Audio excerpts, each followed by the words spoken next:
Je suis le bon berger qui donne sa vie pour ses brebis.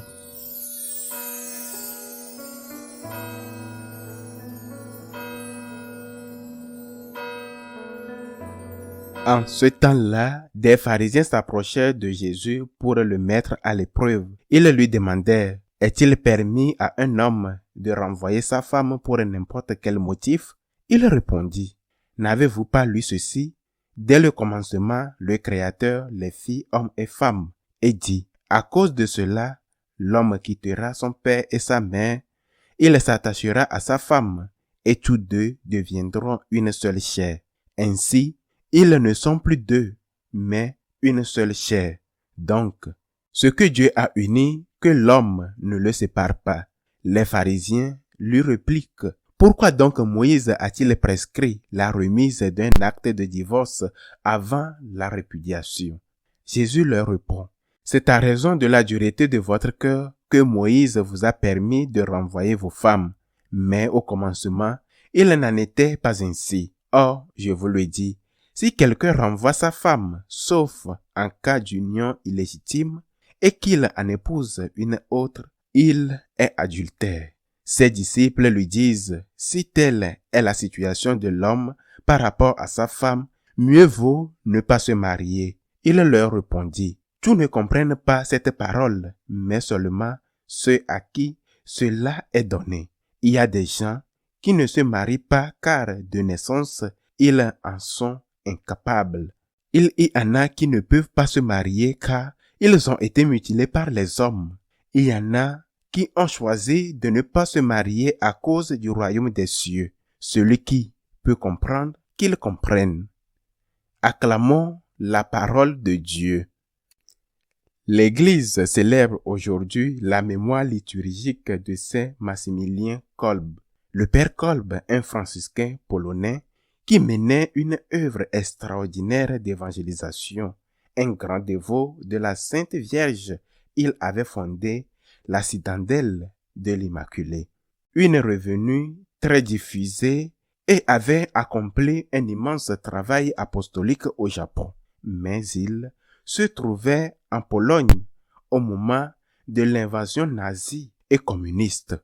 Il fut déporté au camp de concentration d'Auschwitz. Alors qu'il se trouvait dans ce camp, une désertion eut lieu et les Allemands, en guise de punition, infligèrent 10 marcs à la population détenue. Ils les mirent en rang et 1 sur 10 étaient retirés de la file pour être fusillés. Près de l'endroit où se trouvait le Père Kolbe, un homme fut désigné car c'était son tour. Il se mit à implorer la clémence, disant qu'il avait une femme et de jeunes enfants, et suppliait qu'on ne le tue pas. C'est alors que le Père Kolbe s'est porté volontaire, proposant qu'on le tue à sa place. Il aurait pu se dire, « Je vaux plus que cet homme, car j'ai beaucoup de choses à accomplir. Lui doit s'occuper de ses enfants, mais moi, j'ai une œuvre d'évangélisation extraordinaire à mener, bien qui sera interrompue si on me tue. » Mais le Père Kolbe a fait ce qu'un véritable catholique se doit de faire. Me voici. Je ne sais pas si mon œuvre est plus importante que l'éducation de ces enfants de cet homme. Mais cet homme représente désormais pour moi le Christ qui implore la clémence. Et je m'offre pour lui comme le Christ s'est offert pour moi. La grande œuvre du Père Kolbe n'était pas l'énorme diffusion de l'amour pour la très sainte Vierge Immaculée, bien que cela ait été une grande œuvre. Ce n'était pas non plus son apostolat au Japon, bien qu'il s'agisse là aussi d'une grande œuvre. La grande œuvre du Père Kolbe a été de s'offrir afin qu'un homme puisse vivre, car celui-ci devait s'occuper de ses enfants, de s'offrir pour qu'on ne le tue pas. C'est pourquoi aujourd'hui, l'Église l'honore parmi les plus grands, parmi les grands saints, parmi les martyrs. En ce qui concerne cet évangile, c'est clair, non au divorce. C'est clair, non au divorce. Je ne dis pas que c'est facile. Cela n'a pas été facile non plus pour le Père Kolbe de s'offrir en martyr. Ce n'est pas facile, mais le Seigneur le dit très clairement, non au divorce. Cela ne signifie pas qu'il n'existe pas de situations extrêmes, et il y en a malheureusement dans lesquelles cette relation conjugale doit aboutir à une séparation, voire dans certains cas justifier à un divorce. Mais un nouveau mariage n'est pas possible sans avoir obtenu la nullité du mariage. Et si cela se produit, le Seigneur est très clair. Celui qui divorce de sa femme et en épouse une autre commet l'adultère envers la première. Et il en va de même si c'est la femme qui divorce de son mari et en épouse un autre. Le Seigneur est clair. Je ne dis pas, je le répète, que ce soit facile, mais le Seigneur est très clair. Nous ne pouvons pas accepter le divorce. Certains disent que le Seigneur était influencé par les coutumes de son époque. Je ne sais pas si lorsqu'ils disent cela, c'est parce que leurs hormones étaient en vacances. C'est possible. Car, outre le fait que ce n'est pas vrai, que cela n'a jamais été vrai, il faut ajouter que les pharisiens eux-mêmes disent « Moïse nous a permis cela », c'est-à-dire qu'il n'y avait aucune coutume de cette époque. La coutume de son époque, c'était le divorce. Et pas seulement le divorce, c'était la répudiation. La différence, c'était que pour la répudiation, comme le disent les pharisiens, il est licite pour un homme de répudier sa femme pour n'importe quelle raison, mais cela était également précisé par la loi juive.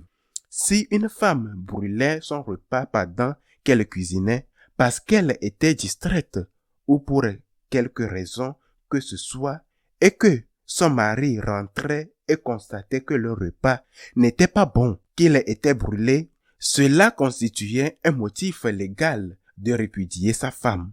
La femme ne valait rien face au rejet du divorce. C'est revenir au plan originel de Dieu. Dieu les créa hommes et femmes. L'homme quittera son père et sa mère, s'attachera à sa femme, et ils ne feront qu'une seule chair. Mais c'est aussi défendre la femme. Je n'ai jamais entendu parler de l'existence d'un père célibataire, et pourtant, on parle sans cesse de mère célibataire. Ne se rend-il pas compte que la femme est la partie faible que le Seigneur veut défendre? La partie faible est que le divorce porte préjudice, surtout à la femme qui est traitée comme un objet usagé, tandis que l'homme se vante d'avoir eu des aventures et que la femme doit avoir honte d'avoir eu des aventures sûrement moins nombreuses que celles que l'homme a eues. C'est pourquoi le Seigneur, pour défendre la femme et pour défendre le lien matrimonial, dit non au divorce et pour défendre également les enfants. Mais il y a encore une autre chose dans cet évangile et je ne peux pas passer cela sous silence. Les apôtres, dans ce contexte de primissivité, affirment que cela ne vaut pas la peine de se marier. Sans divorce, cela ne vaut pas la peine de se marier. Et pour information, un d'entre eux, Saint Pierre, était marié. Eh bien, si l'on ne peut pas divorcer, disons-le, cela ne vaut pas la peine de se marier. Le Seigneur dit non. Cela ne concerne pas ceux à qui Dieu a accordé ce don. Si tu ressens en toi le désir de servir le Seigneur pleinement, non pas parce que le mariage ne vaut pas la peine, mais parce que tu ressens un vide intérieur. Seul Dieu peut combler. Écris-lui pour pouvoir faire un discernement. C'est une question de vocation, car peut-être as-tu ce don par le Seigneur qu'il accorde à certains, à ceux qu'il a choisis. Nombreux sont les appelés, mais peu sont les élus. Peut-être as-tu ce don, et si tel est le cas, rien ne te comblera, rien ne te comblera. Seul Dieu te suffira. Il te comblera. Dieu seul suffit. Pour ton bien, engage-toi dans un discernement vocationnel. Cela t'aidera à savoir si Dieu t'appelle à être son apôtre ou s'il souhaite que tu suives cet autre chemin de sainteté qu'est la vie conjugale. Qu'il en soit ainsi.